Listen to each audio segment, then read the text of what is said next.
Lo importante es que uno tiene que ser libre para elegir lo que más le gusta, no hacer las cosas para ser igual que otro. Esa es una cita de nuestro nuevo invitado, nuestro nuevo disruptor en los episodios de Disrupt Everything Podcast Series. Bienvenidos. Bienvenidos a este lugar para entrevistas, historias, experiencias de vida y conocer a disruptores como el que tenemos hoy como invitado. Es un espacio para diseccionar líderes mundiales, disruptores y personas de alto rendimiento pues, que están reinventándose a sí mismos y están reinventando las cosas. Es un espacio para diseccionar y construir el potencial humano y la maestría del cinturón blanco, de vivir la vida como un maestro de cinturón blanco.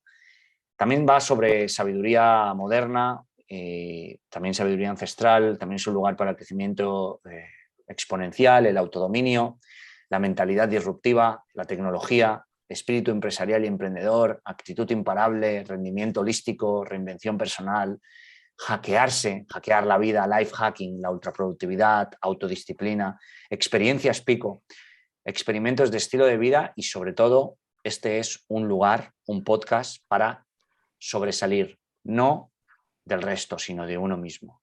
Este es un podcast, unos episodios que comenzaron en 2017 y que continúan hasta el día de hoy. Actualmente vamos por el episodio 197 y el podcast atesora en estos momentos alrededor de 5,2 millones de escuchas y más de 198.000 descargas mensuales. Una reseña y un comentario que dejó uno de los últimos oyentes es el siguiente, Juan Gomson. Si quieres llevar tu vida al siguiente nivel, este es tu podcast. Tras escuchar el podcast de Isra y tener la oportunidad de vivir uno de sus eventos presenciales, puedo decir con total confianza que Isra es, en su opinión, uno de los mayores referentes de habla hispana en todo lo que confiere a desarrollo personal. Así que recomiendo este podcast a todo aquel que busque llevar su vida a un siguiente nivel. Muchas gracias, Juan, por tan generosa reseña y comentario. Os animamos al resto a dejar vuestros comentarios y vuestro feedback. Y tanto si nos merecemos una estrella como 5, está bien saberlo, porque esto nos ayuda a nosotros a mejorar, a vivir en estado de permanente de reinvención, de prototipado y ayudarnos a que otros nos puedan encontrar. Así que gracias y vamos a ello. Hoy tenemos a el nuevo invitado de hoy, que es Andrés Ibáñez. Andrés, bienvenido. Muchas gracias por la invitación, estoy encantado de estar aquí. Ahora sí, ¿eh? Antes hemos tenido que repetir, hemos tenido que pasar de Zencastr a Zoom, pero ahora parece que sí. Bueno, parece que sí. Veremos. Bueno, vamos con la intro de Disrupt Everything Podcast y luego vamos a por la descripción y por contar un poco sobre Andrés y su trayectoria.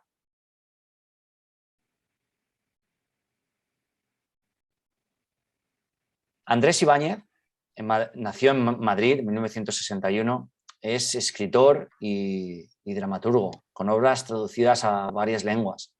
Ejerce como crítico literario y musical en ABC Cultural. En 1989 se instaló en Nueva York, donde escribió varias obras teatrales que se estrenaron en el circuito Off Broadway. Allí terminó su primera novela, La música del mundo, en 1995, que obtuvo el Premio Ojo Crítico de Narrativa de Radio Nacional España. Tras su regreso a España, ha ido publicando numerosas novelas. El mundo de la era de Baric, en 1999, La sombra del pájaro lira, en 2003, Memorias de un hombre de madera, en 2009, Premio Tristana de la novela fantástica El perfume del cardamomo, volumen de cuentos chinos, que fue distinguido también por el premio NH de relatos inéditos en el año 2003 y publicado en versión completa en 2008. Andrés es licenciado en Filología Española por la Universidad Autónoma de Madrid. Como decíamos, residió en Nueva York y algunas de las obras de teatro en inglés, como fueron Ninfo, Lake y Ofelia, se representaron en el circuito de Broadway, como hemos comentado. Es un gran aficionado a la música y además Andrés ha sido pianista de jazz durante bastantes años y trabaja como profesor de español en la Escuela Oficial de Idiomas de Madrid. Rescato un párrafo o una cita que me llamó mucho la atención, que decía lo siguiente en un artículo que encontré de Andrés, y decía: el arte de la cita es un arte literario menor, quizá ni siquiera reconocido como tal, pero es un arte porque crea objetos nuevos que tienen sentido. El citador ha de citar textualmente y tomarse las menos libertades posibles, pero a pesar de todo, citar un texto es siempre imprimirle un énfasis que el original no tenía y casi inevitablemente falsificarlo y convertirlo en otra cosa. Todos conocemos la desilusión de leer al completo un texto del que solo conocíamos un fragmento citado. La cita parecía decir algo que el texto completo diluye, desvirtúa o incluso desmiente. Siempre me ha fascinado que cuando dos personas leen el mismo libro, cada una destaca frases y pasajes completamente distintos. Cada uno está leyendo en realidad un libro distinto. En una página tú citarías la primera frase y yo la última. Toda cita es un acto de creación. Y he elegido esta frase, este párrafo, esta cita, porque me llamó mucho la atención en un mundo en el que hoy las citas parece que representan los libros, o, ¿no? donde la inmediatez por leer y donde queremos todo tan rápido y tan condensado que queremos que la cita ¿no? La cita lo es todo en Instagram, citas en los blogs. Ya parece que la cita en muchos casos reemplaza a una novela, un libro. Como decía, además de la novela, Ibáñez ha cultivado también otros géneros. En 1994, su relato No esperes fue recogido en la antología Páginas Amarillas. Su libro de relatos, como decía, ha tenido una muy buena acogida, el libro El perfume del cardamomo, y fue publicado también por la editorial Impedimenta. Su libro de poesía El Boulevard del Crimen fue accésit del premio Rafael Morales y también es destacado articulista y colaborador de varios suplementos, donde además Andrés, además de otros libros que ha publicado, es La música del mundo, El mundo de El parque prohibido, Memorias de un hombre de madera, La lluvia de los inocentes, Brilla mar del Den, La duquesa ciervo, El rostro verdadero, Nunca preguntes su nombre a un pájaro, Un maestro de las sensaciones, Construir un alma y Mar de pirañas. Andrés, con esta hoja de vida más que currículum tan prolífica y tan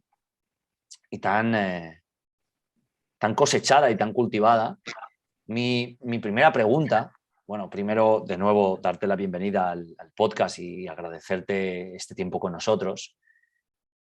Después de leer esto, la pregunta primera que me viene a la mente es: si tuvieras que poner en una línea del tiempo, es una pregunta que casi siempre formulo a todos los invitados, creo que es la única que se repite, ¿no? Pero me llama mucho la atención.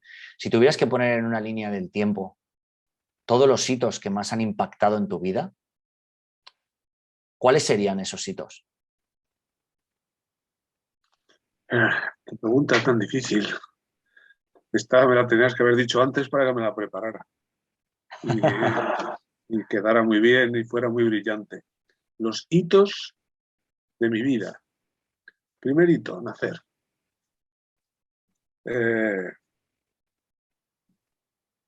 Segundo hito, pues desde luego mis padres.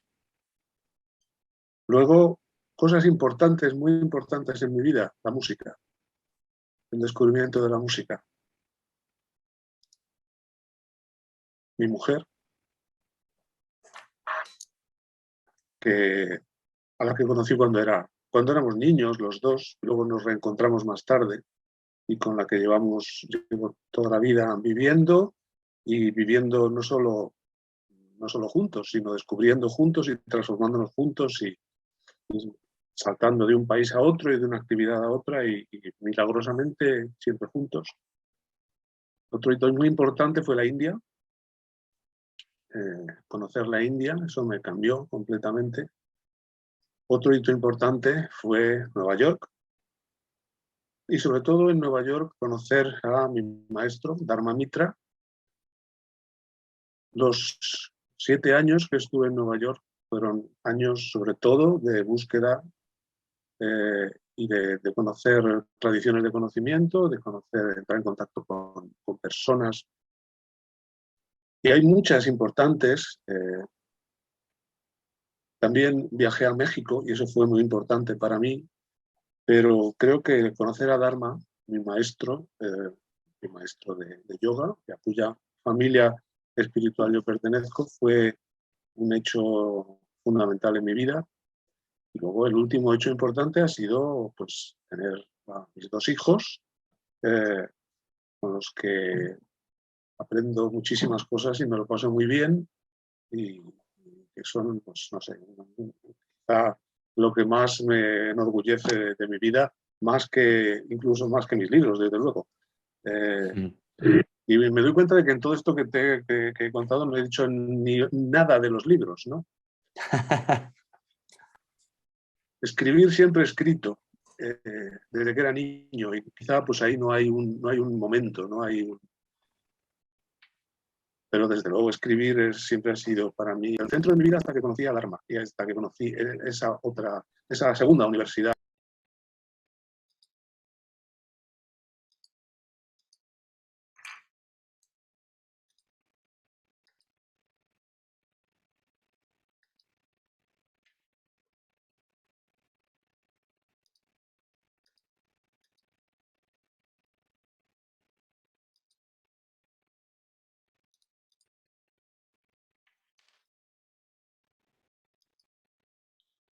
Andrés, ¿me has podido escuchar?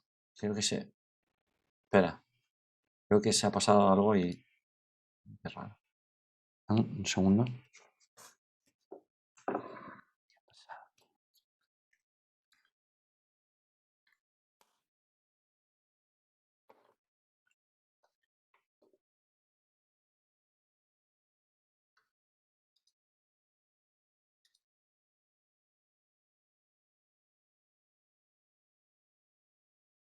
No entiendo.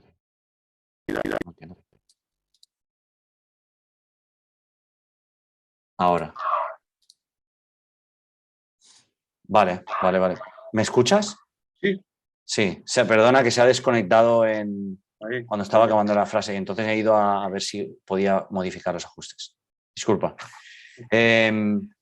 Podríamos retomar de cuando me has contado que lo último que no habías hablado eran los libros. Ahí es que te he perdido, perdona. Ok.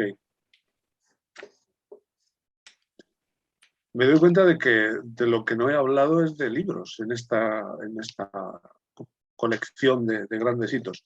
La escritura me ha acompañado siempre he escrito, y quizá no podría señalar un momento, quizá mi primer libro, La música del mundo. Fue una experiencia tremenda. Esa sí que fue una gran experiencia, la más fuerte de todas. ¿Cómo describirías tu peregrinación literaria? Mi peregrinación literaria, pues siempre he escrito desde que era niño, siempre he leído desde que era niño. Mi peregrinación literaria tiene que ver con una búsqueda. Tiene que ver con una búsqueda que es la búsqueda de la plenitud y la belleza y la sensación de estar vivo. Durante muchos años yo pensaba, incluso me lo decía a mí mismo, que tenía la religión del arte. Y yo me daba cuenta que yo quería escribir porque yo quería vivir y porque yo quería sentir que estaba vivo. Y mi manera de sentir que estaba vivo era escribir. Yo iba por la calle y sentía que tenía que ponerlo todo en mi libro. Veía un gato en una ventana con unos geranios muy bonitos y de repente decía, ese gato tiene que estar en mi libro, porque en mi libro tenía que estar todo. Había una cosa como que la vida desaparece, la vida se desvanece, entonces ¿Tú qué puedes hacer para retener, para guardar esas impresiones, esas sensaciones, esos momentos? Lo pones en un libro. Entonces, siempre ha sido eso, un intento de vivir de manera más intensa y de lograr poner algo de vida en el libro, de manera que el que lea el libro tenga una experiencia, porque eso es lo que nosotros queremos, ¿no? Lo que nosotros queremos es que el que lea tenga una experiencia, que el que lea experimente cosas y se sienta vivo, y sienta la sensación, no que sienta, que recuerde lo que es estar vivo. Hablaste del proceso en Nueva York de haber conocido a tu maestro, Dharma Mitra, y todo lo que el impacto que eso supuso. ¿Qué es lo que sientes que cambió en ti en esos 7 años y desde que desde que tuviste un maestro un maestro espiritual en realidad, que te pudo guiar o que pudo realizar un proceso de acompañamiento? No sé en realidad cómo fue exactamente, pero ¿podrías decirnos qué es lo que realmente te cambió, qué es lo que te aportó? Bueno, yo siempre pienso que he estado en 2 universidades. Primero estuve en la Universidad Autónoma de Madrid y estuve 5 años, que es lo que era entonces la universidad. Y luego yo cuando llegué a Nueva York estuve también 5 años, los 2 primeros un poco más perdido. Yo estuve 5 años haciendo como una segunda universidad. Y era una universidad en otras cosas, en otras materias.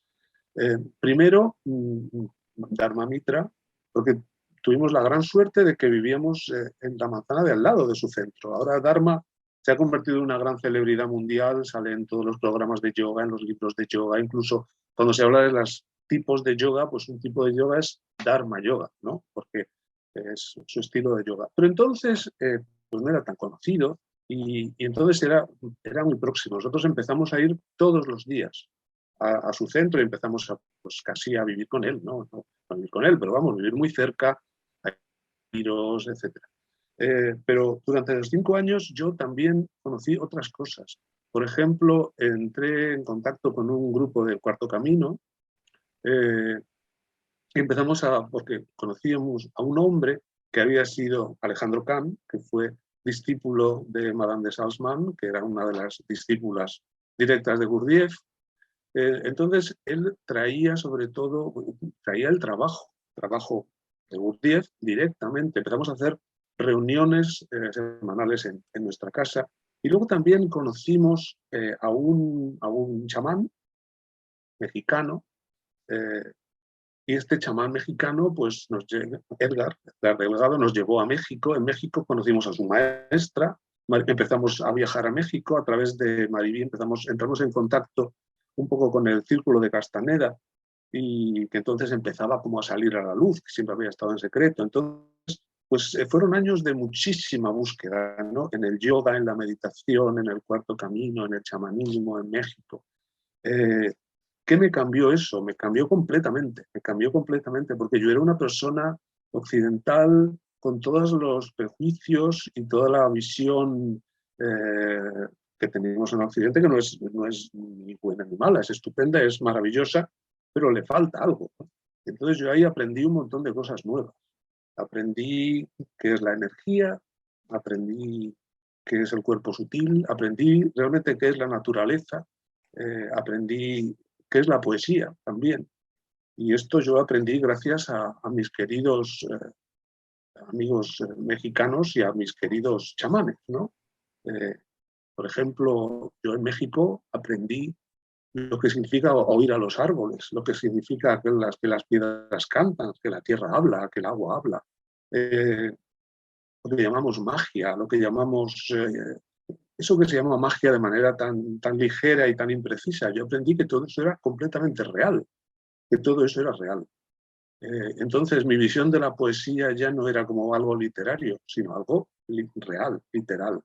Que el mundo está lleno de cosas que desafían a la lógica y al sentido común, pero como yo las estaba experimentando y estuve años experimentándolas, hay un momento en que ya pues te das cuenta de que no es cuestión de creencia ni nada, sino que son realidades y que pertenecen a la realidad, sin que eso desacredite la visión, digamos, occidental o científica en absoluto. Todo es verdad. Esto supuso, porque vi en el libro del Parque Prohibido, tiene una gran influencia, bueno, al menos es lo que he percibido, ¿no? O sea, aparece Buda, aparece influencias budistas muy fuertes. ¿Cómo ha influido o en qué grado ha influido el chamanismo y el budismo en la forma de escribir y en lo que haces? Bueno, el budismo no tanto. Yo recuerdo que creo que lo primero que leí, todo empezó leyendo a Cortázar, Rayuela, y leyendo a Borges, el libro de Borges del budismo, ¿no? El libro de Borges del budismo me gustó muchísimo y creo que eso me llevó un poco a la India. Pero el budismo no ha sido nunca lo más importante para mí. Para mí ha sido más bien el pensamiento indio, o sea, el yoga, el tantra, el vedanta, más que el budismo. Lo que pasa con el Parque Prohibido es que es curioso, porque ese libro yo lo escribí, se me ocurrió viendo un libro de budismo. Es un libro de budismo de este monje vietnamita, cuyo nombre no voy a pronunciar bien. Sí. Es un libro para niños. Es un libro para niños y entonces en la portada se ve como un manzano lleno de manzanas y unos niños debajo.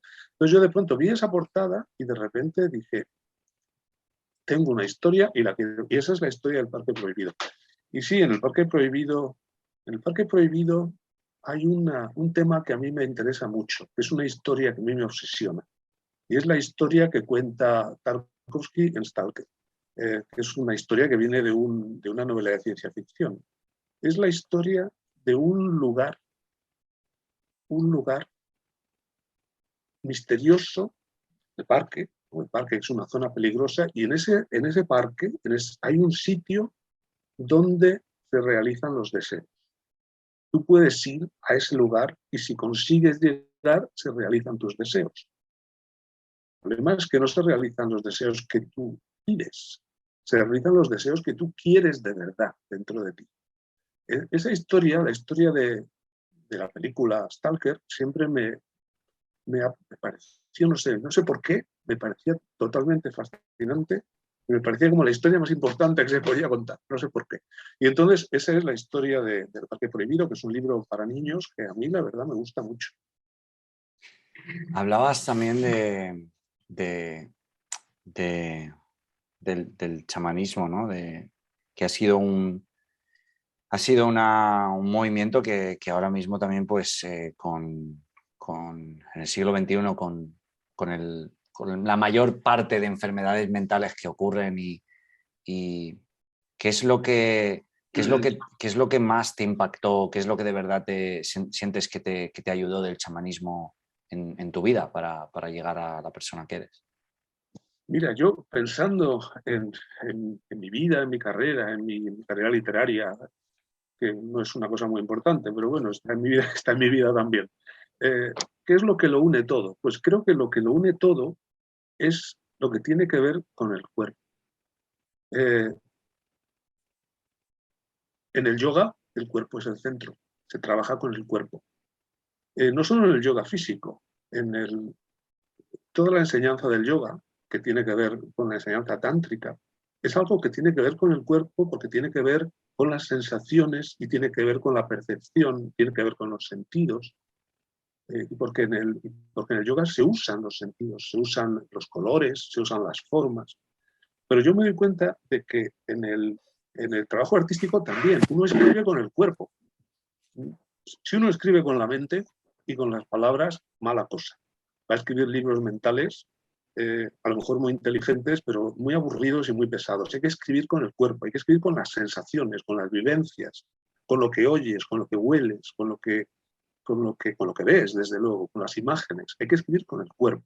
Hay que intentar que el que lee sienta la corporeidad de lo que estás contando. Y el chamanismo es exactamente eso. El chamanismo es un trabajo espiritual donde no hay teoría, lo que hay es un trabajo con el cuerpo y con la naturaleza.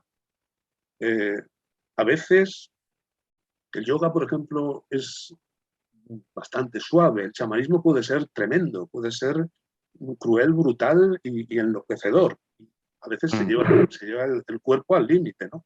Entonces, se trata de trabajar con el cuerpo para afinar la percepción y cuando tú llegas a esos extremos, cuando trabajas con el cuerpo, pasa algo con la mente. La mente se tiene que parar. La mente no puede procesar eso. Entonces se abre y se abre a otra manera de percibir y empiezas a percibir otras cosas. Empiezas a percibir la energía, empiezas a percibir la otra realidad que está detrás de esta que vemos y empiezas a percibirla de manera directa.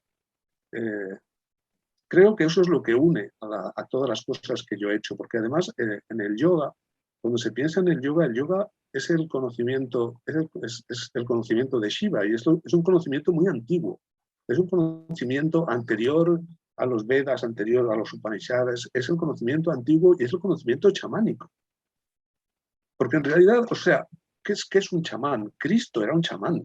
Cuando uno lee los evangelios y cuando uno lee pues, un libro que a mí me gusta mucho, que son los Hechos de los Apóstoles, ahí, si tú lees los Hechos de los Apóstoles por una clave chamánica, te das cuenta de que esos eran chamanes que están trabajando con energía, están trabajando con energía, están trabajando con lo que nosotros llamamos magia, están trabajando con las fuerzas de la naturaleza. Es que ellos están allí encerrados, muertos de miedo, hasta que hay una llama, un fuego que les entra por lo alto de la cabeza.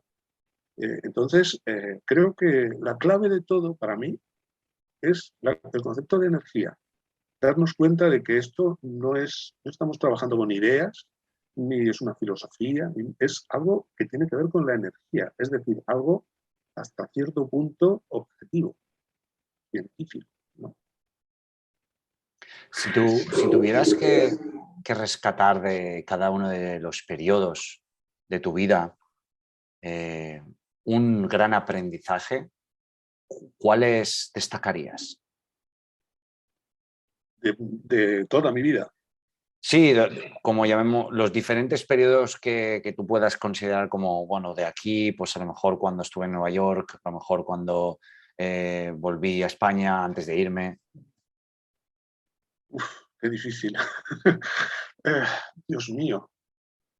Siento que en parte ya he contestado, ¿no? El aprendizaje es siempre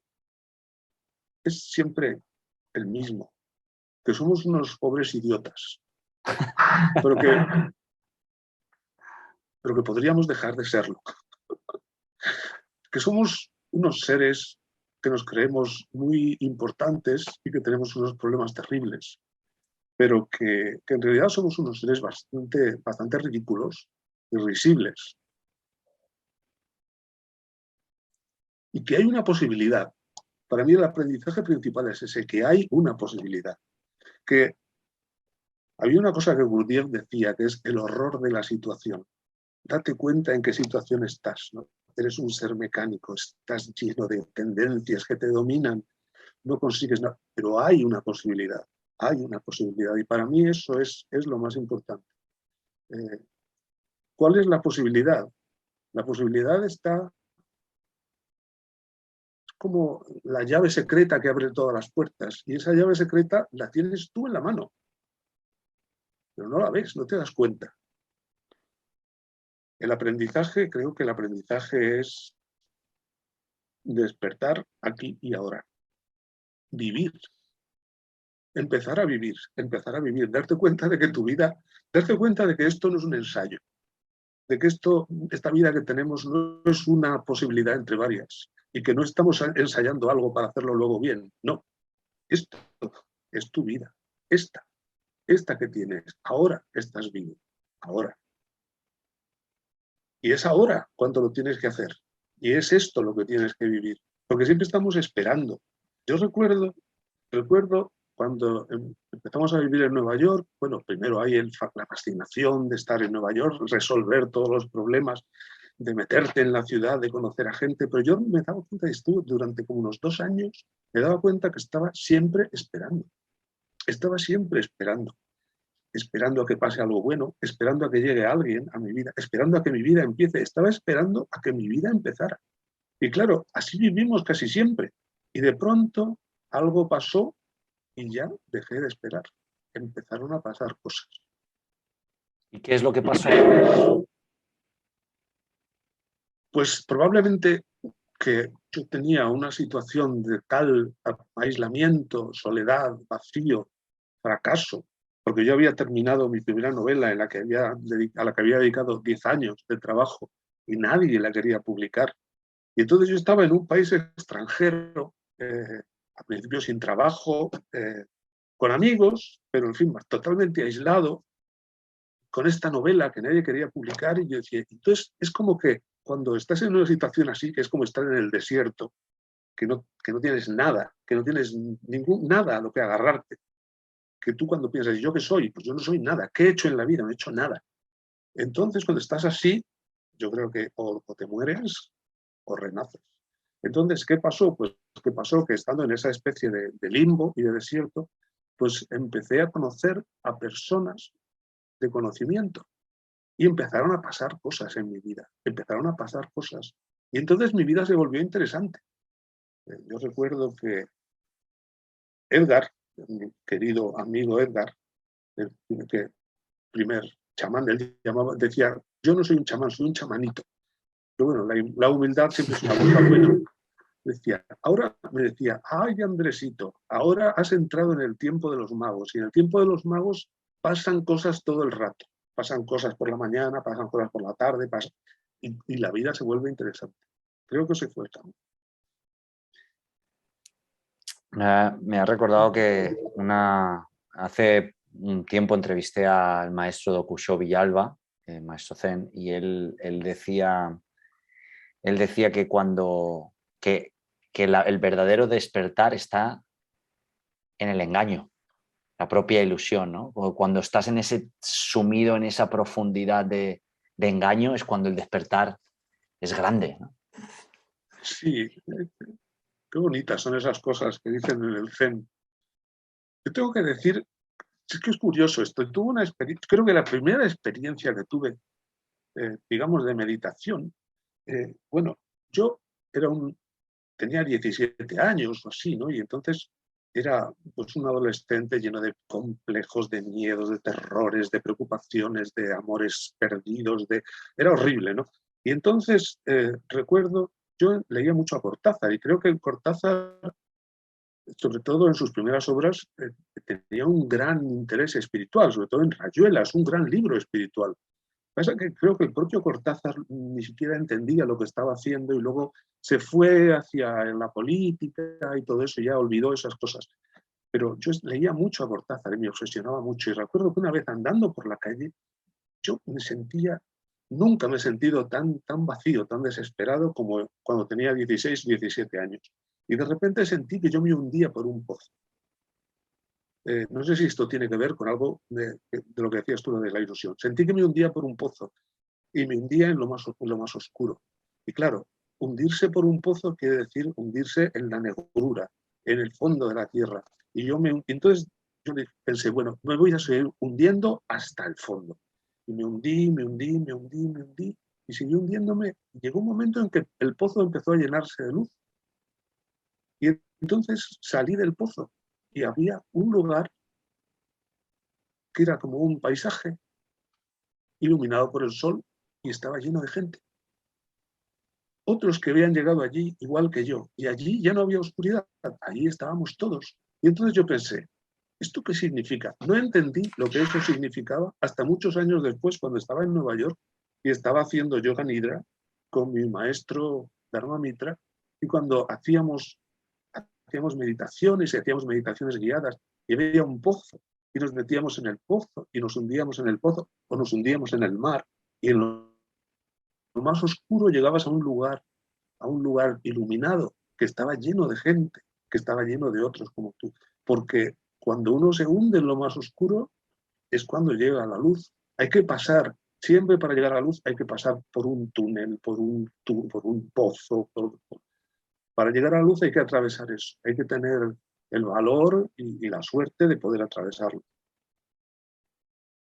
Unificar, ¿no? Luz y oscuridad. Sí, claro, y encontrar la luz en la oscuridad.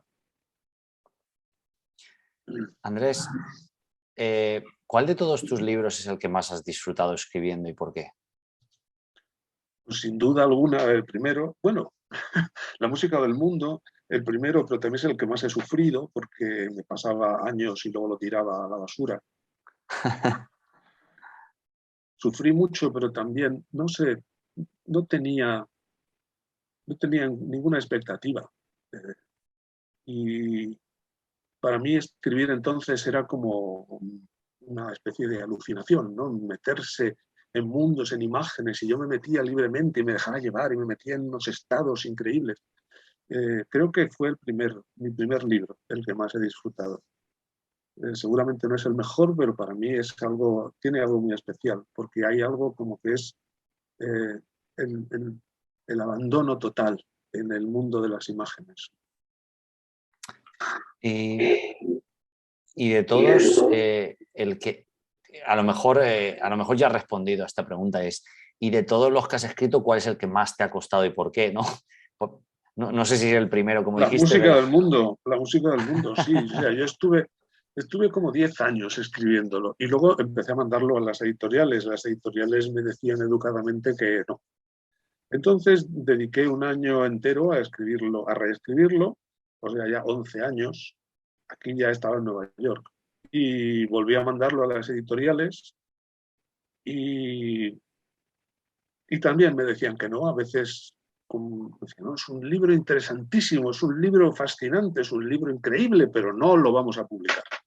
Eh, Muy típico eso, ¿no?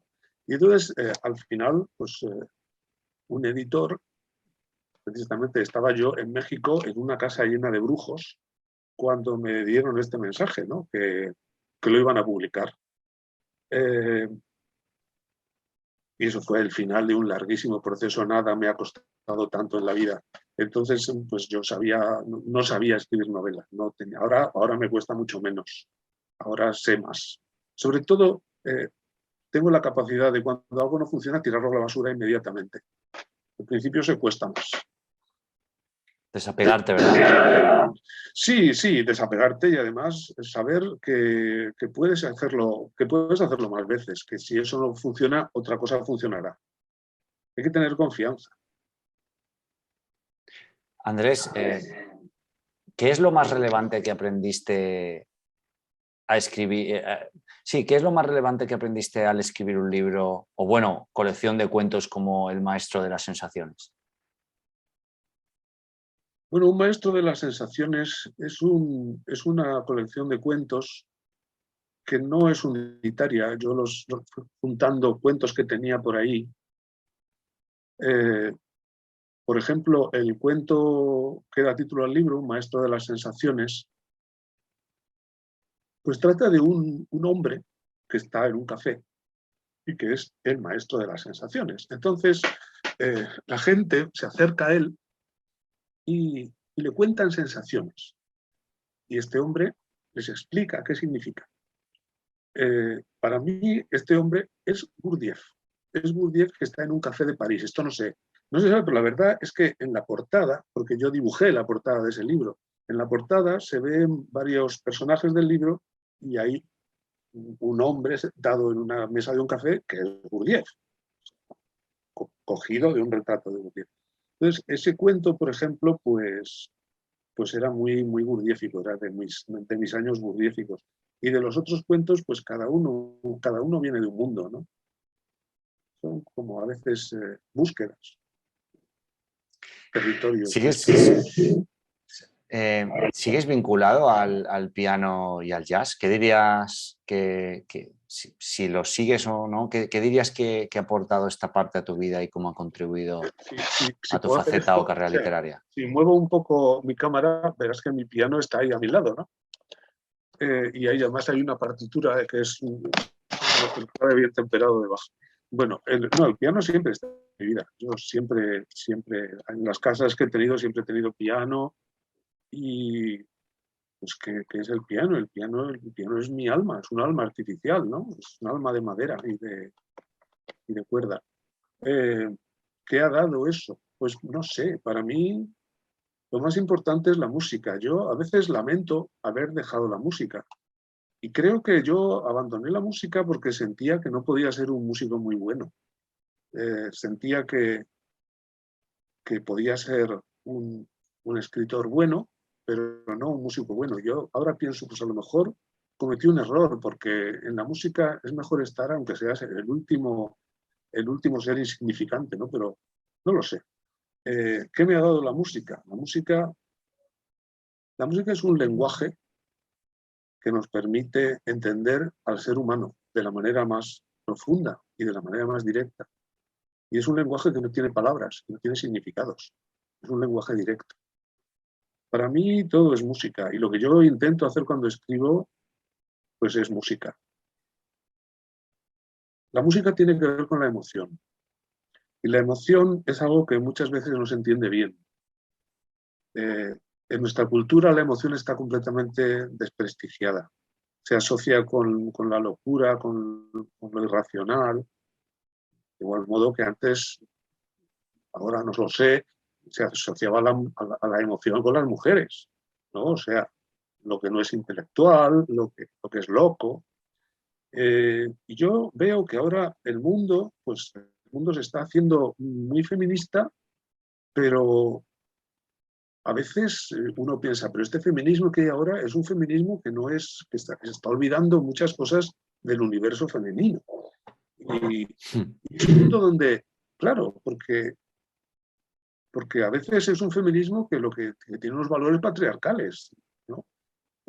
Qué curioso, ¿no? Pues sí, a mí me extraña, ¿no? Decir, no, las mujeres vamos a vencer, no sé qué, pero hombre, si es que eso de querer vencer es un valor completamente patriarcal.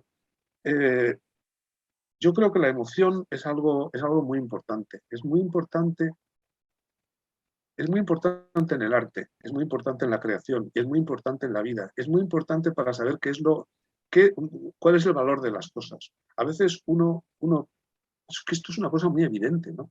Es muy evidente. Por ejemplo, tú tienes ideas para hacer cosas o tienes proyectos, ¿no? Por ejemplo, para escribir, pero yo creo que es igual para cualquier cosa. Yo tengo un proyecto para escribir, una idea para un libro. Entonces yo pienso, qué idea tan buena, este es un tema fantástico, pero en realidad no me apetece.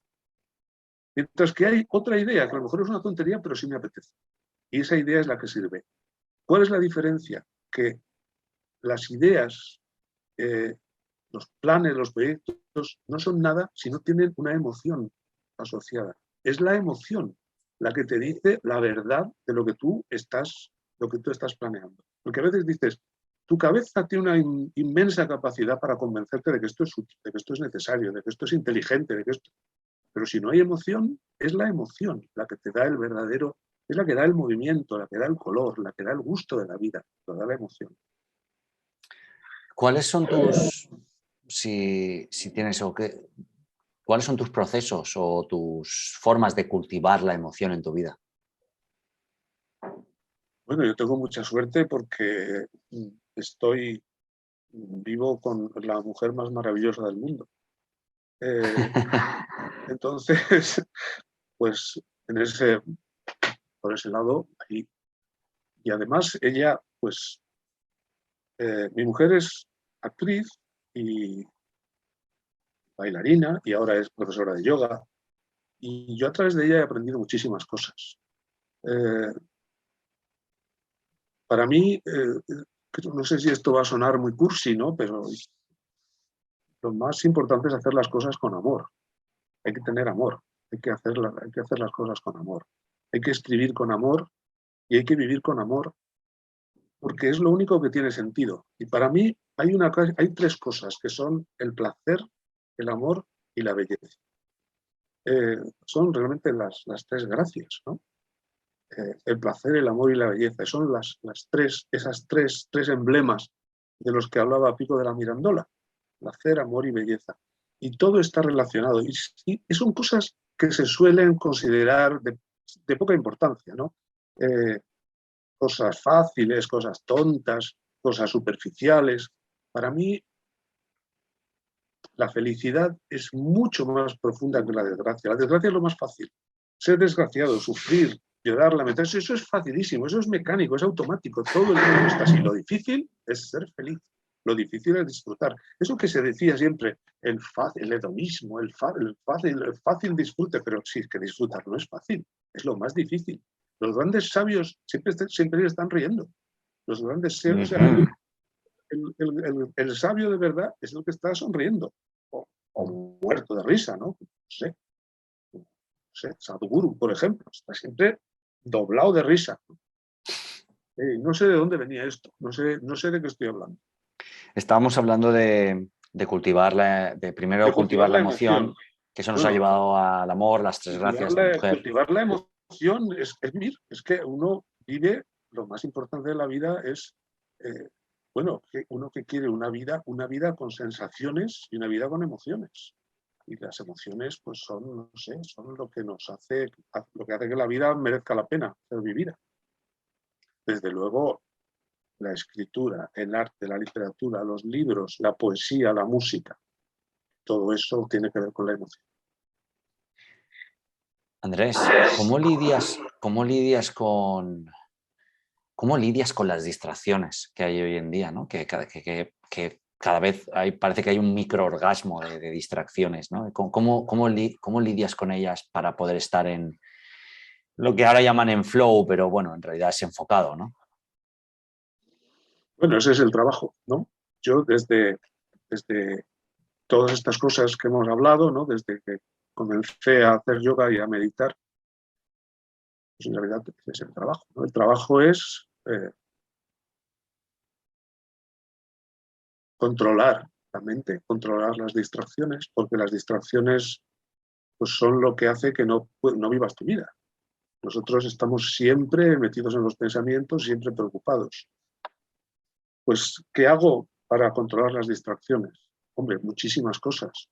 Todas las prácticas, digamos, espirituales que yo he hecho en mi vida tienen que ver con eso. El yoga, la meditación, todo el trabajo de Gurdjieff que tiene que ver con la autoobservación. Todo tiene que ver con eso. Las distracciones siempre han existido. Pensamos que ahora hay más que nunca. Es posible, a lo mejor sí, ahora hay más que nunca. Es posible. Pero siempre son consustanciales a la vida. Siempre hay distracciones. Es posible que ahora haya más que nunca en toda la historia. Más posibilidades de distraerse, y más juguetes y más cosas. Sí, es verdad. Pero no lo sé, a veces pasa una cosa, que cuando uno tiene 30 cosas que le distraen, pues está distraído, pero cuando uno tiene 300.000, a lo mejor lo que puede hacer es pasar de todas ellas, porque son tantas que ya son como una especie de selva sin sentido, ¿no? ¿Qué se puede hacer? Lo que se puede hacer es volver a la sensación del cuerpo, volver a la respiración, sentir que yo estoy aquí, respirar, sentir la columna vertebral, sentir el corazón y sentir que yo estoy aquí. Y las distracciones tienen todas una característica. Las distracciones son cosas que entran en nuestra mente. Aurobindo decía que los pensamientos entran de fuera, que se meten en la cabeza. Y que él aprendió, él tenía un maestro yogi que debía ser buenísimo, porque este maestro yogi le dijo, no, lo que tienes que hacer es no dejar que los pensamientos entren en tu cabeza. Y él en 3 días ya nunca más ningún pensamiento volvió a entrar en su cabeza. Bueno, Aurobindo era Aurobindo. ¿Qué podemos hacer nosotros? Podemos saber, primero, experimentar un poco el silencio. Cuando uno experimenta el silencio y descubre que puede haber silencio, descubre que cuando hay silencio y cuando no hay distracciones, primero uno se siente que recuerda quién es, uno se siente mejor, uno se siente conectado con lo que le rodea y uno se siente conectado con los demás. Y además uno se siente más contento y se siente más sano. Meditar. Yo medito. Bueno, cuando volvimos a España, mi mujer y yo, pues creamos un pequeño centro y desde entonces estamos dando clases de yoga, de meditación y teniendo grupos y hasta el día de hoy, y yo creo que lo fundamental es tener una práctica continua de lo que sea, ¿no? de meditación, de yoga, de cuarto camino, ¿cómo se llama esto? De mindfulness, de lo que sea. Pero lo importante es tener una práctica continua, porque las distracciones vuelven, nos atacan continuamente, ¿no? También las distracciones tienen una cosa, toda esa actividad de la mente preocupa, intranquiliza, no hace feliz. Las distracciones nunca hacen feliz, nunca. Siempre nos producen ansiedad. Y todo lo que produce ansiedad y todo lo que da miedo y todo lo que intranquiliza y todo lo que me hace sentir que no estoy en mi centro y que no hago lo que... Todo eso siempre es mentira. No me pertenece, no pertenece a la verdadera persona, no pertenece al ser. Bueno. ¿Cómo, qué estrategias a la hora de escribir, qué estrategias usas para priorizar tu trabajo? No sé si comprendo bien tu pregunta. Para escribir, yo pronto descubrí que para escribir no hay tiempo, no hay un tiempo asignado en el día. Todo el mundo se ducha todos los días, todo el mundo come todos los días, todo el mundo va a su trabajo y vuelve. Y tú no te preguntas si tienes tiempo de comer, tú comes porque tienes que comer. Y no, tampoco te preguntas si tienes tiempo de ducharte, tú así te duchas. Escribir es más complicado. ¿Cuándo se puede escribir? Nunca. Nunca hay tiempo, nunca es el momento adecuado. Hay que robarlo. Es un tiempo que no existe, es un tiempo que hay que crearlo. Es como un espacio, es como en tu habitación necesitas otro espacio, pero ese espacio no existe, entonces lo tienes que crear. A mí siempre me ha gustado escribir por la noche, pero claro, cuando tuve hijos ya la noche cambió de sentido para mí y ya cambié un poco de ritmo. Pero yo siempre he escrito por la noche, porque por la noche, de las 12 y las 4 de la mañana, hay una cosa maravillosa, que la mayoría de la gente está durmiendo. Como casi todo el mundo está durmiendo, hay un gran silencio. Hay un gran silencio. No hay pocos pensamientos en la atmósfera. Entonces, el alma se despierta y vuela. Y es libre. Pero vamos, por resumir, la vida de un escritor es la vida de buscar tiempo para escribir. Yo todavía no lo he encontrado del todo. No sé cómo puedo escribir tanto. A veces me preguntan, ¿cómo escribes tanto? ¿Otro libro y cuándo lo has escrito? Yo no lo sé. No lo sé. Buscando horas que no existen.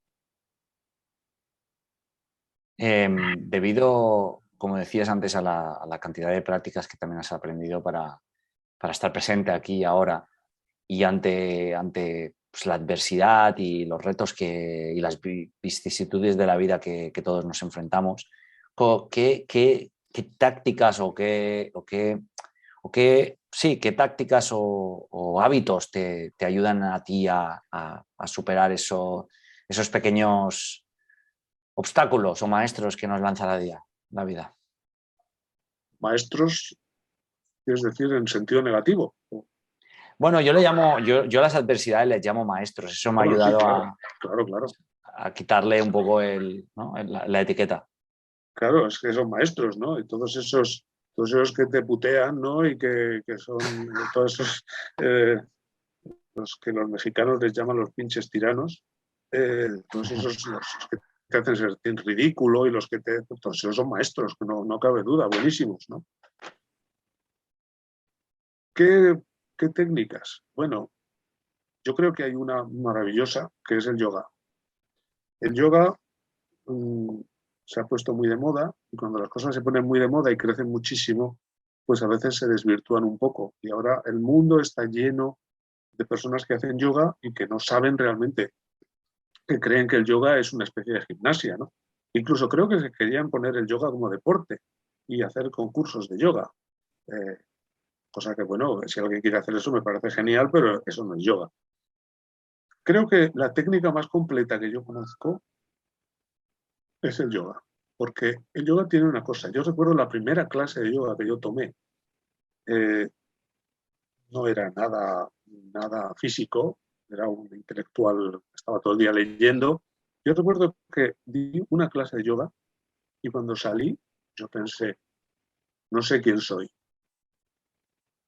estaba completamente revolucionado y pensé, esto nunca lo voy a hacer bien, porque yo estaba en una clase que hacía la gente, hacía unas cosas increíbles. Yo pensé, esto nunca lo voy a hacer bien, pero voy a seguir haciéndolo toda mi vida, porque el yoga tiene una cosa, cuando uno hace yoga, inmediatamente se siente mejor, inmediatamente siente el efecto, inmediatamente se siente más calma, más silencio, se ven mejor los colores. Es que yo he estado tantos años cuando estaba en Nueva York y daba clase con Dharma Mitra, que eran unas clases apoteósicas, a veces clases de 3 horas y media, Wow. y tú salías de allí y es que era increíble cómo entrabas, cómo salías. Cuando salías de allí veías todos los colores brillantes y todo era interesante, todo era mágico, todo era maravilloso. Y creo, no conozco nada que tenga un efecto así tan directo, ¿no? Como el yoga.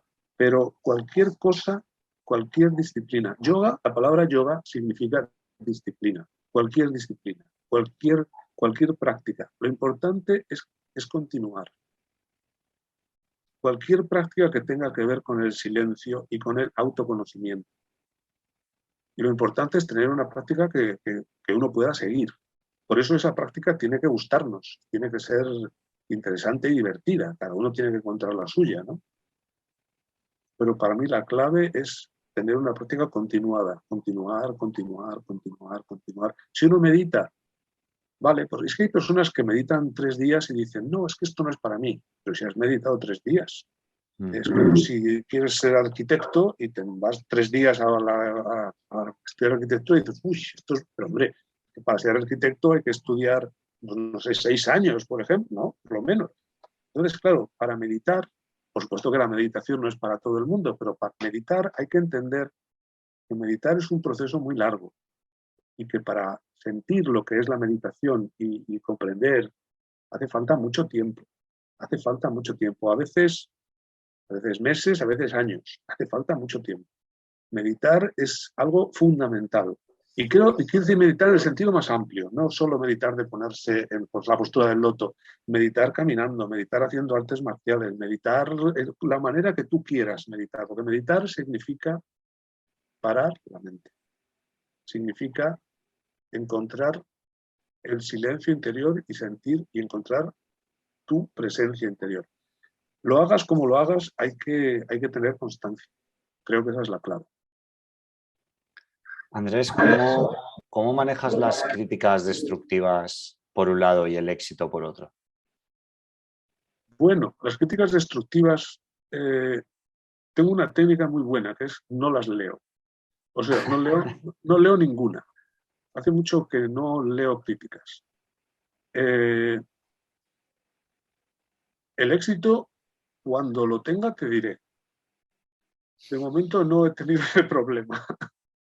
No he tenido ese maestro. Pero vamos, las críticas yo creo que está muy bien que salgan y todo eso, pero creo que un escritor no, vamos, yo no las leo. Si son buenas, pues mira, fantástico. Y si son malas, me voy a poner de mal humor, no me sirve eso. Mejor evitarlo eso. ¿Podrías brevemente diseccionar y contarnos, o sea, por pasos, cómo articulas una rutina, si hay, cuando estás escribiendo una novela? No, no hay rutina. No hay ninguna rutina. No tengo ningún ritual especial para escribir. Escribo cuando puedo. Cuando estoy escribiendo una novela, yo he desarrollado con los años una técnica bastante, no sé cómo decirlo, bastante viva, que tiene que ver con las imágenes. Yo empiezo a recibir un libro y entonces empiezo a recibir como imágenes y trozos del libro y yo dejo que crezcan. Y hay un momento en que empiezas a sentir el deseo de escribirlo. Es un deseo, algo como de niños, ¿no? Es una cosa, un placer, te da placer pensar en esa historia, te da placer pensar en eso y a veces no ves qué sentido tiene, o incluso si eso a veces parece una tontería, pero buscar ese placer. Tiene que ver con el placer y tiene que ver con el disfrute, con el juego. Entonces te pones a escribir y cuando te pones a escribir, pues, no sé, es un proceso que no tiene, para mí no tiene ninguna, no hay ningún ritual especial. Por ejemplo, escribí un libro a mano. Ahí sí había un ritual especial. La novela última, no, la penúltima novela que no está publicada, pensé escribir a mano otra vez, ¿no? Entonces ahí sí que había una cosa. Y entonces me sorprendí porque de pronto vi que podía escribir a mano y muy fácilmente. Entonces eso sí que era un placer, porque escribía con estilográfica y con papel, ¿no? Y escribía tumbado, escribía en un sofá, escribía en un café, escribía en el campo, escribía en cualquier sitio porque era a mano, ¿no? Y dije, esto es maravilloso, ¿no? Ya voy a escribir todo a mano. Pero aparte de esa novela, no. Cuando uno vive dentro de una novela es como que vive dentro de un mundo y nada, y simplemente sigues. ¿Cómo, cómo sostienes y mantienes la motivación en procesos más largos que puedan formar parte en ocasiones de algunas de las obras, ¿no? ¿Cómo sostener y mantener la motivación de continuar? Bueno, esto es curioso porque a veces tengo amigos que me dicen que quieren escribir y entonces me dicen, sí, pero el problema es cómo tener disciplina. Si alguien, yo no sé, no quiero molestar a nadie, desde luego, y yo solo hablo desde mi experiencia, ¿no? Y lo que yo vivo. Pero yo creo que si alguien necesita disciplina para escribir, lo mejor que puede hacer es no escribir. Porque escribir es una cosa malísima. Escribir es una cosa malísima. ¿Para qué vas a escribir? Te aparta de tus amigos, te aparta de la naturaleza, del ejercicio físico, del contacto humano. Vas a estar ahí obsesionado. Luego vas a tener que publicar el libro. El libro no va a tener éxito. Va a ser un desastre. A lo mejor tiene éxito. Y mira, fantástico, maravilloso. Pero escribir son muy malas noticias. Es mejor no escribir. Escribir es como una adicción. Y si es como decir, oye, ¿yo qué podría hacer para tener ganas de tomar heroína? Pues chicos, si no quieres tomar heroína, mucho mejor para ti, no tomes. Quiero decir, escribir, yo siempre tengo el deseo de escribir. Yo deseo escribir siempre, todos los días, a todas horas, todos los días. No tengo que motivarme, es un deseo, es mi naturaleza, es lo que quiero hacer, es lo que me gusta. Es muy raro. Es muy raro que tenga tiempo, por ejemplo, no me apetezca escribir, no, raramente. Siempre quiero escribir. Y creo que eso pasa un poco, les pasa a los escritores. Y insisto, si alguien no siente ese deseo, pues ¿para qué va a escribir? Que haga otra cosa. Rescato una cita de Fernando Sánchez Dragó en una entrevista que decía, a mí me tendrían que haber llamado libro. Siempre quiero escribir. Claro, no me extraña. Es que esa es la naturaleza de esos seres extraños y defectuosos que son los escritores, ¿no? Normalmente la gente no quiere escribir todo el rato, ¿no? Quieren salir, vivir, hablar, no sé. Yo también, ¿eh? Yo también quiero salir, vivir y hablar. Pero necesito muchas horas de soledad en el día, conmigo mismo, de soledad escribiendo. Andrés, ¿cuáles son las herramientas fuera de lo habitual de las que no podrías vivir de las cuales no podrías estar sin ellas en tu profesión? Las herramientas. Sí, alguna herramienta fuera de lo habitual que de verdad te ayude para tu profesión. ¿Quieres decir herramientas en el sentido material de las herramientas? O herramientas material o correctores a lo mejor estilográficos en herramientas de ordenador, no lo sé. Si existe alguna. Bueno, yo escribí mis primeros libros a mano y luego me pasé al ordenador, me costó como un año, ¿no? Y a partir de entonces siempre he escrito en el ordenador, entonces la herramienta es el ordenador, ¿no? Pero si de pronto desaparecieron los ordenadores, bueno, yo tengo aquí mismo mi estilográfica, ¿no? De la que nunca me aparto mucho y tengo un cuaderno, ¿no? Porque yo siempre estoy escribiendo. De manera que un papel y un bolígrafo, esas son las herramientas. Y luego una papelera. Y aunque no tengas una papelera de verdad, una papelera simbólica, Esto ¿no? me ha gustado mucho. Porque la papelera es lo más importante. Tirar a la basura, o sea, un escritor lo que hace es escribir tonterías todo el día. Pero tú tienes que saber que las tonterías no pasa nada. Arrugas el papel y a la papelera y no pasa nada. La papelera es lo más importante. ¿No? Veo en lo que dices un gran trabajo de desapego, ¿no? De desembarazarte de lo que produces, ¿no? Y Claro. eso da una libertad tremenda. Hombre, sí, sí, al principio cuesta, ¿no? Porque escribes un párrafo que te gusta y no de ninguna manera dices esta maravilla. No, claro, hay una cosa de desapego tremendo cuando se escribe. A veces excesivo. Yo, por ejemplo, ahora pues tengo una novela, Brilla Mar del Edén, que va a salir en inglés. Entonces, claro, salir en una novela Enhorabuena. en inglés, gracias, pues es como tener una tarjeta de presentación para todo el mundo, ¿no? Si tú, pues a lo mejor yo conozco un editor polaco o un editor, bueno, estoy traducido al polaco, conozco un editor lituano, un editor, yo qué sé, no lee en español, pero todos leen en inglés. Entonces voy a tener esta traducción, es una novela muy extensa, y esta traducción me ha hecho sufrir lo que nadie sabe. Y ahora, cuando ya está trabajada la traducción, me dicen mis editores ingleses que hay que quitar un montón de trozos del libro. Y por supuesto, cuando alguien te dice que quiere quitar algo del libro, quiere quitar lo que a ti más te gusta y lo que es mejor. Entonces, en el libro hay varias partes. Hay una parte que es como una novela mexicana y una novela japonesa. Dicen, esas dos micronovelas que están, esas hay que quitarlas. Y yo digo, bueno, o sea, es que puedo quitar 150 páginas de otros sitios, ¿no? Pero eso.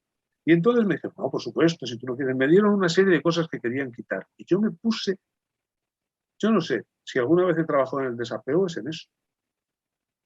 He empezado a cortar y una vez que uno empieza ya no puede parar. Y he cortado esas dos novelas que son lo mejor que yo he escrito en mi vida. En la edición inglesa no van a estar.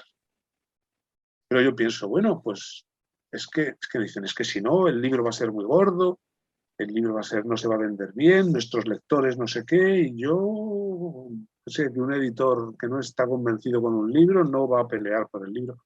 Y entonces, pues sí, hay un gran, desde luego que sí, sí.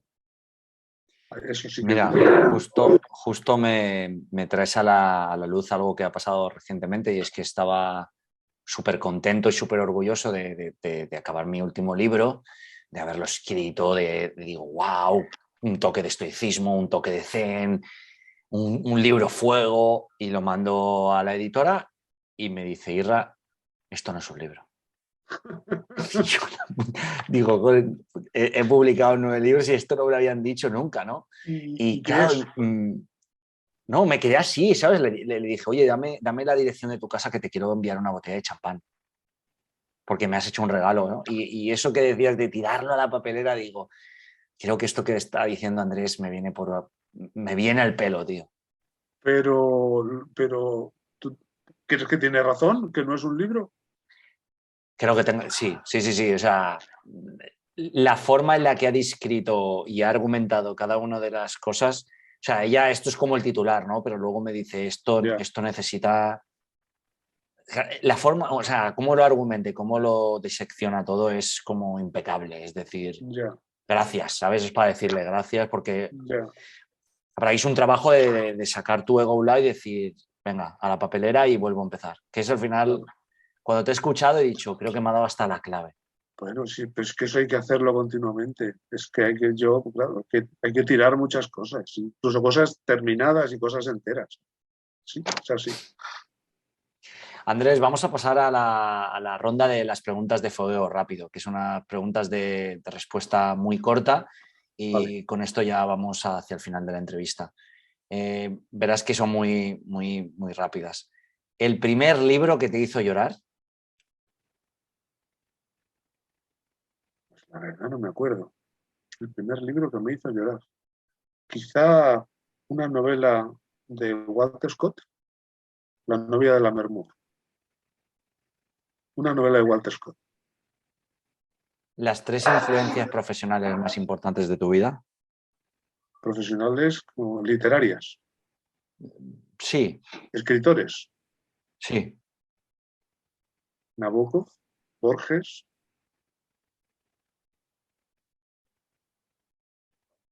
No lo sé. Proust.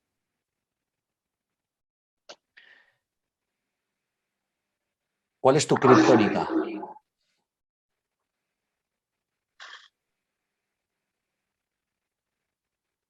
El mundo educativo. Dar clases. ¿Qué es el éxito para ti? Pues debe de ser algo muy bueno, porque todo el mundo lo busca. De momento no lo sé. ¿Qué es lo primero que notas de alguien cuando lo conoces? Bueno, su energía, si me gusta o no, si me, si me trae paz o me trae inquietud. ¿El mejor consejo profesional que has recibido? El mejor consejo profesional como escritor. Pues no lo sé, quizá aquello del el detector de bullshit de Hemingway. No lo sé. ¿Cuál es el mejor cumplido que has recibido? Bueno, yo pensaba que como escritor, ¿no? Que me dijeran que se habían reído mucho con un libro, pero una vez alguien me dijo que había llorado con un libro mío y me di cuenta de que ese era el mejor cumplido que había recibido, que alguien había llorado. Qué bonito. ¿Cuál es tu programa de televisión o serie favorita?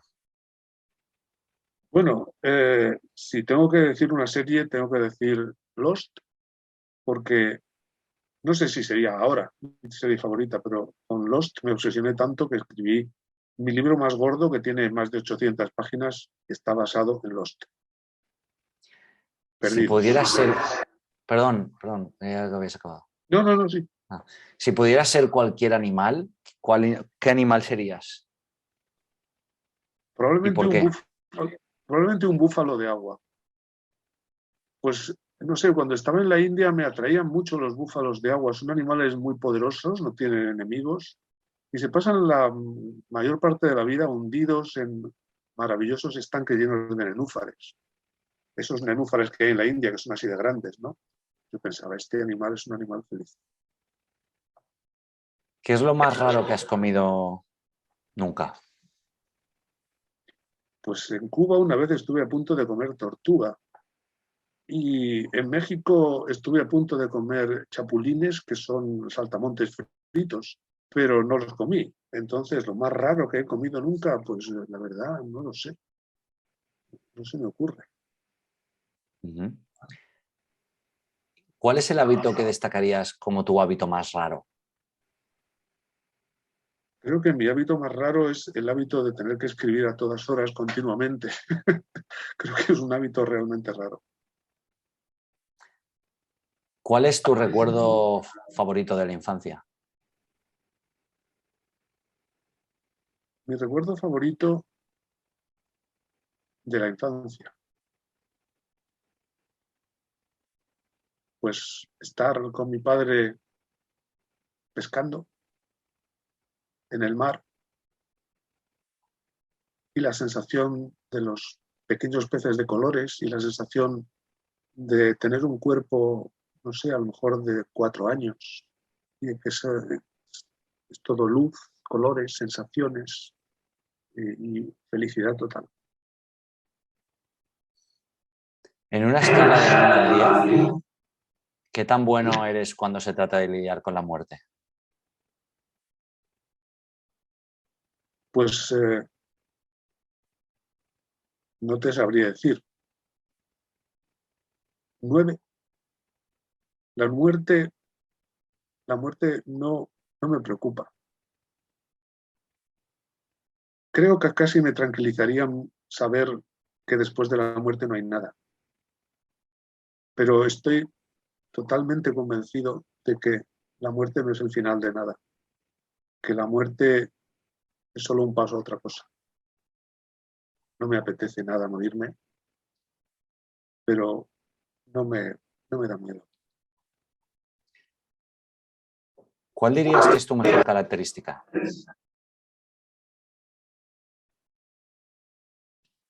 Que soy muy buen amigo. Si pudieras decirle una cosa a Dios, ¿qué le dirías? Le diría, ¿quién eres?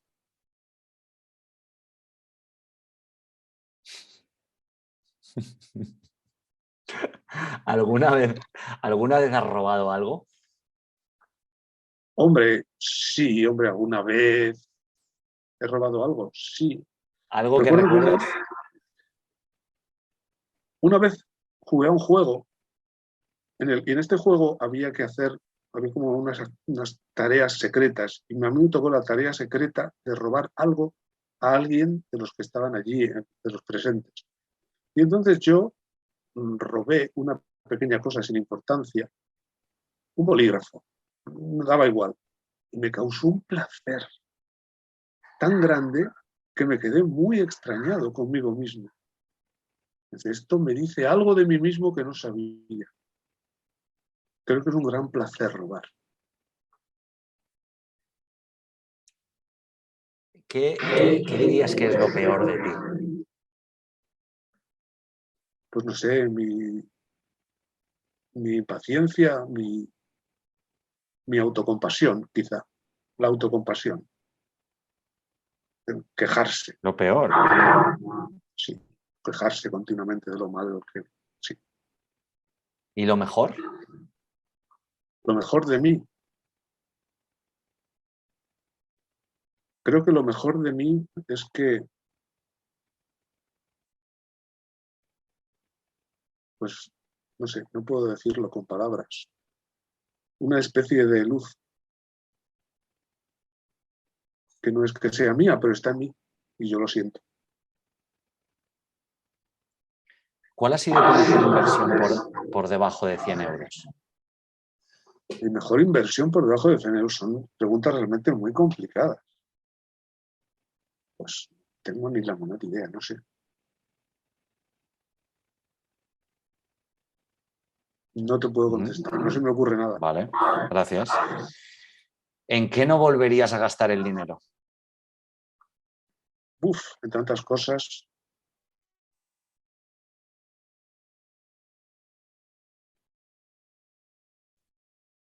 No sé, cuando pienso en la cantidad de cosas que he comprado en mi vida que son inútiles.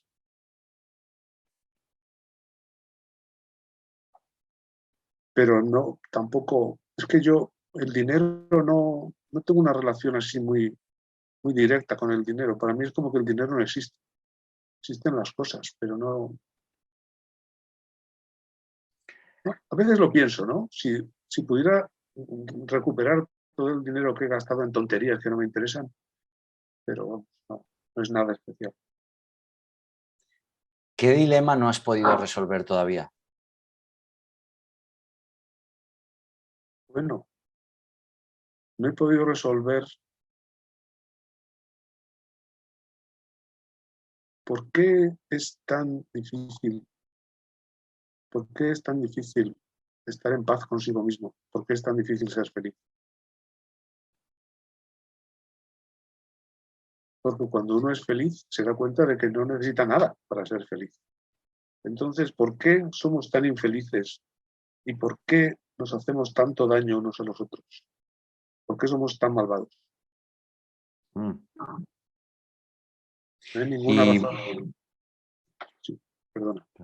perdón, y por último, una pregunta ¿qué pregunta nos harías? ¿A quién? Tanto a mí como a los oyentes y a los espectadores que luego también lo verán en vídeo.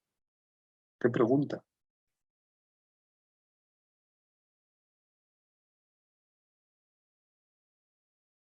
¿Sentís que estáis viviendo vuestra vida de verdad?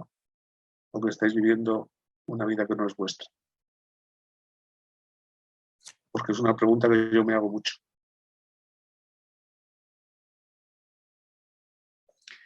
Y por último, Andrés, si tuvieras que enviar un mensaje, bueno, ¿no? Ahora sale prime time en Fox, en CNBC, en Netflix, en Disney Channel, prime time, mensaje de 5 segundos de Andrés Ibáñez para la población mundial. ¿Cuál sería ese mensaje?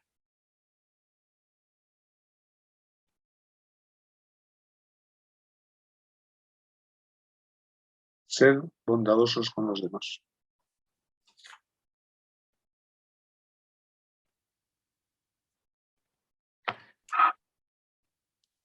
Andrés, ¿alguna cosa o algo más que quieras añadir antes de terminar? Bueno, hay un mantra cuya traducción es algo así como que todos los seres sean libres y felices. Creo que ese es el deseo mejor que se puede tener, desear que todos los seres sean libres y felices. Andrés Ibáñez, gracias por tu tiempo, por tu sabiduría, por tus conocimientos, tu experiencia y por compartir con nosotros, abrirte como un libro y estar aquí con nosotros, aquí y ahora. Es muy importante cuando estás con una persona en un mismo lugar y estáis aquí y ahora, creo que es mágico y te lo agradecemos tanto yo, mi equipo, como todas las personas que escuchan y ven Disrupt Everything Podcast Series. Será un vídeo en el canal de YouTube y luego se emitirá en un podcast. Dejaremos enlaces a tus libros, a tu obra en las notas del podcast. ¿Y dónde te puede encontrar alguien que quisiera contactar contigo? Bueno, Si hay algún lugar en debería, internet que puedan contactar debería. contigo. Bueno, la verdad es que tendría que darte como un email o algo así. Tenemos mi dirección de email es andres.sankara@gmail.com. Ahí estoy. Andres.sankara, Sankara con N y con K. Ese es mi email. Tenemos también yo doy sesiones de meditación, tenemos varios grupos, pero vamos, el contacto puede estar ahí. Pues Andrés, muchas gracias por la oportunidad. Me despido con una cita de Andrés que dice: nadie tiene dónde ir, dijo el Buda.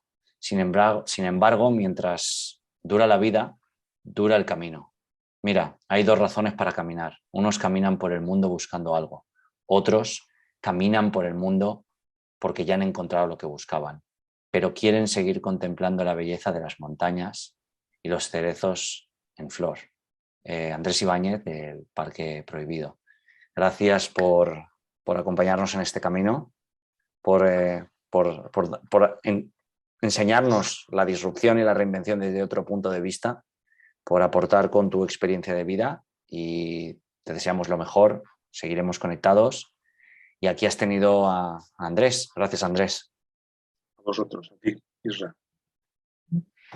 Pues Andrés Ibáñez en Disrupt Everything Podcast Series, un podcast sobre reinvención y un podcast sobre cambiar lo que importa. Y al final, ¿qué es lo que importa? Pues muchas veces no es tanto como lo que creemos que nos importa en el día a día, sino, como Andrés explicaba en la entrevista, el sentirse que estamos vivos, el sentirnos que estamos aquí y ahora, el vivir. Y no es una tarea ni a veces demasiado fácil, pero a veces tampoco tan difícil como creemos. Simplemente debemos estar aquí, ahora. Así que gracias por formar parte de Disrupt Everything Podcast Series. Recuerda que puedes encontrarnos en todos los servicios de podcast y de audio de la web, sobre todo en Google Podcast, Apple Podcast, Spotify. Es que como cada vez cambian los nombres, estoy recordando ahora qué nombre han cambiado para decirlo bien y no decir uno antiguo. Y recuerda que si no te reinventas tú, el mundo te vendrá y te reinventará. Y voy a dar un último saludo a Roger Lacazi, que nos dejaba un comentario donde decía: no solo es uno de los podcasts en inglés y en castellano, no es uno de los pocos podcasts en inglés y en castellano a la vez, sino que además entrevista y declana a algunos de los personajes más interesantes que existen en España y en el mundo. Y de vez en cuando Irra nos regala podcasts con sus propias experiencias, desde experimentos sobre el ayuno o psicodélicos hasta experiencias vitales inconcebibles recorriendo el mundo y los aprendizajes que extrae para todos nosotros. Gracias por tanta disrupción. Gracias a ti, Roger, por compartir y, como no, siempre estaremos aquí libre de anuncios, libre de publicidad. Es un podcast que hago porque me nace poder estar con personas como Andrés y como otras muchas que han pasado por aquí y poder compartir esta experiencia, porque esto que se vive ahora no tiene categoría ni se puede enfrascar, así que venimos a contarte tal y como lo vivimos nosotros, a ver si algo resuena contigo. Gracias y el viaje continúa.